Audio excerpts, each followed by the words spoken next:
So guys, আমার বন্ধু করলো বাইক অ্যাক্সিডেন্ট। আসলে আমার জানাই ছিল না আমার বন্ধু যে বাইক অ্যাক্সিডেন্ট করেছে। ও কালকে রাতে ফেসবুকে স্টোরি দিয়েছিল ও বাইক অ্যাক্সিডেন্ট করেছে। আর আমি এমন একটা ছেলে, আমার বন্ধু বান্ধবের কোনো সমস্যা হলে ওই জায়গায় আমি যাব না তা তো হয় না।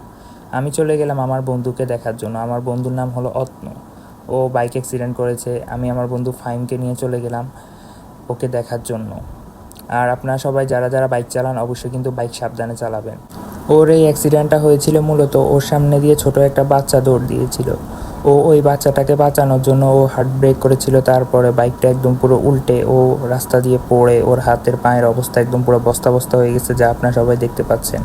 সো ওর এখানে কোনো দোষই ছিল না। তবু আপনাদের সবাইকে আমার একটাই কথা, বাইক চালাবেন সাবধানে চালাবেন। বাইকের দুর্ঘটনাগুলো কিন্তু খুব ভয়াবহ দুর্ঘটনা ঘটে। বাইকের ছোট একটা দুর্ঘটনা কিন্তু ভয়াবহ হয়ে যায়। আর আপনারা যারা যারা এখনও আমাদের চ্যানেলটি সাবস্ক্রাইব করেন অবশ্যই চ্যানেলটি সাবস্ক্রাইব করে বেল বাটনটি দিয়ে দিবেন।